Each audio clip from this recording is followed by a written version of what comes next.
আমি মুছলিম ছাত্ৰ সন্থা অসমৰ এক সজাতি দলে আজি বৰপেটা জিলাৰ বিভিন্ন প্ৰান্তত বিভিন্ন ব্যক্তিৰ লগত মত বিনিময় কৰিলোঁ আৰু যোৱাকালি যিখিনি মানুহক ডিটেনশ্যন কেম্পলৈ প্ৰেৰণ কৰা হ'ল তাৰ 9গৰাকী মহিলাও আছিলে।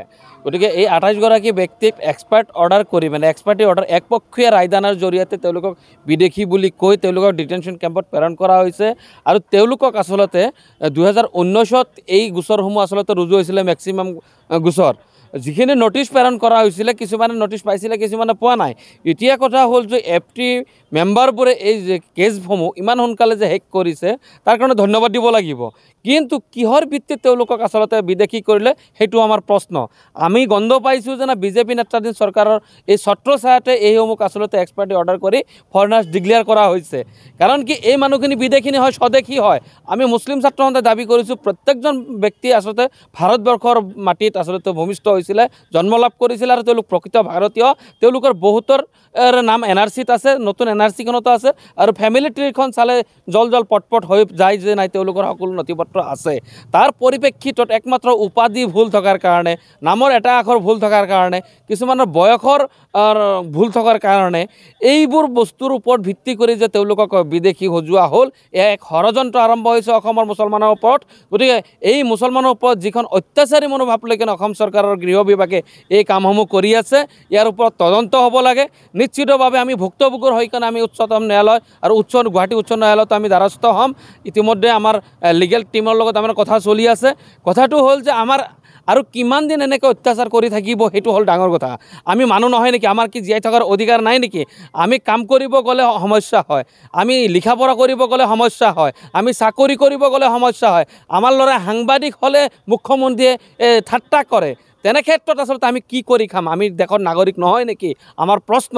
আমি মুখ্যমন্ত্ৰীৰ গৃহ বিভাগক আমি আপিল কৰিম যে অতি শীঘ্ৰে যিসকল ব্যক্তিক আচলতে ডিটেনশ্যন কেম্পত দিয়া হ'ল তেওঁলোকৰ সৰজমিন তদন্ত কৰি তেওঁলোকৰ যিখিনি নথিপত্ৰ যদি তেওঁলোক প্ৰকৃত বিদেশী হয় কোনখন দেশৰ পৰা তেওঁলোক আহিছে এই তথ্য ৰাজহুৱা কৰি সেইখন দেশৰ লগত চুক্তি সাপেক্ষে তেওঁলোকক বিতৰণ কৰক। বিদেশীক বিতৰণহে কৰিব লাগে। কেম্পত ভৰাই থোৱাৰ কি নীতি? যদি বিদেশী এইটো কথা ক্লিয়াৰ দিব লাগিব যে তেওঁলোক কোনখন দেশৰ পৰা আহিছে সেই দলিল চৰকাৰে দিব লাগিব। যেতিয়ালৈকে চৰকাৰে এই দলিল দিব নোৱাৰে তেতিয়ালৈকে চৰকাৰৰ নিজক নৈতিকতা স্বীকাৰ কৰি মুখ্যমন্ত্ৰীৰ পদত্যাগ দাবী কৰিছোঁ আমি মুছলিম ছাত্ৰ সন্থাই। এয়া আচলতে ছিগনেলহে। চৰকাৰক আহ্বান জনাইছোঁ এসপ্তাহৰ ভিতৰত এই ডিটেনশ্যন কেম্পত প্ৰেৰণ কৰা ব্যক্তিসকলক যদি তেওঁলোকে ঘূৰাই নানে তেতিয়াহ'লে কিন্তু অসমৰ পৰিস্থিতি আৰু ভয়াৱহ হ'ব। এয়া আন্দোলন হ'ব, গণতান্ত্ৰিক আন্দোলন ৰোধ কৰিবৰ কাৰণে চেষ্টা কৰিলে আমাক জেলত ভৰাব পাৰে। আমি ভয় নাখাওঁ। আমি ইতিমধ্যে কাৰ্যসূচী ঘোষণা কৰিছোঁ। 11 তাৰিখে দিল্লী যাত্ৰা আছে, 12 তাৰিখে যন্ত্ৰ মন্ত্ৰত কাৰ্যসূচী হ'ব আমাৰ। বিভিন্ন মন্ত্ৰালয়ত আমি স্মাৰক পত্ৰ দিয়াৰো এটা সিদ্ধান্ত গ্ৰহণ কৰিছোঁ। গতিকে আমাৰ আহ্বান ৰাজ্যৰ সমস্যা যাতে ৰাজ্যৰ ভিতৰতে সীমিত থাকি শেষ হয় তাৰ কাৰণে মুখ্যমন্ত্ৰীৰ পদক্ষেপ আৰু আৰক্ষী অধীক্ষক বিষয়াৰ আচলতে আৰক্ষী অধীক্ষক আৰু আৰক্ষী সঞ্চালক প্ৰধানৰ আচলতে ভূমিকা ৰহস্যজনক গোন্ধাইছে। গতিকে তেখেতসকলৰ যি ভূমিকা তেওঁলোকে পালন কৰিব বুলি আমি দাবী জনাওঁ। আৰু পঠাব বা পঠাই আছে কিন্তু আজিলৈকে কেইজন ডিটেনশ্যন কেম্পত থকা সন্দেহযুক্ত এই বিদেশীক বিতৰণ কৰিব পাৰিছে সেই তথ্যটো ৰাজহুৱা কৰক। আজিলৈকে আমি দেখা নাই যে যিখিনি মানুহক ফৰেনাৰ্ছ ডিক্লেয়াৰ কৰি ডিটেনশ্যন কেম্পত দিয়া হ'ল তেওঁলোক অমুক দেশৰ বুলি আইডেণ্টিফাই হৈছে, সেইখন দেশে একচেপ্ট কৰিছে। আজিলৈকেতো সেয়া নহ'ল। ভাৰত চৰকাৰৰ গৃহ বিভাগে বৈদেশিক মন্ত্ৰণালয়ে আচলতে যিখন দেশৰ নাগৰিক আমাৰ ইয়াত বৈধ বা অবৈধভাৱে আহি কিনে ইয়াত থাকিব ধৰিছিলে যদি তেনেকুৱা চৰকাৰৰ তথ্য আছে তেওঁলোকে কিয় আচলতে বৈদেশিক চুক্তি কৰি সেইখন দেশত বিতৰণ কৰাৰ ব্যৱস্থা এতিয়ালৈকে গ্ৰহণ কৰিবলৈ দম হোৱা নাই?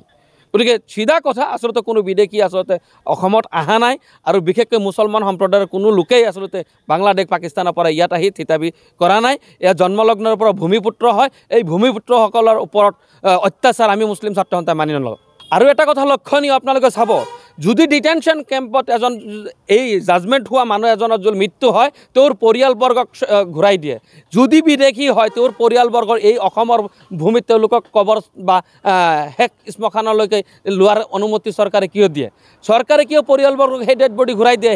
এই দেশত এইটোৰ পৰা স্পষ্ট যেন আচলতে সেইজন মানুহ স্বদেশীয়েই আছিলে। স্বদেশী কাৰণে স্বদেশীৰ হাতত গতাই দিয়ে। আৰু যেতিয়ালৈকে গতাই নিদিয়ে তেতিয়ালৈকে প্ৰশাসনে কিন্তু হাত ভৰি ধৰিবৰ কাৰণে বাধ্য হয়। এয়া স্পষ্ট আচলতে এক ষড়যন্ত্ৰ, বৰ্ডাৰ ব্ৰাঞ্চৰ এক ষড়যন্ত্ৰ আৰু ৰাজনৈতিক ষড়যন্ত্ৰৰ বলি হৈছে অসমৰ মুছলমান। এইসকলক আচলতে ইয়াৰ পৰা পৰিত্ৰাণ ল'বলৈ আচলতে মুছলিম ছাত্ৰ সন্থাই গণতান্ত্ৰিক আন্দোলন কাৰ্যসূচী গ্ৰহণ কৰিব।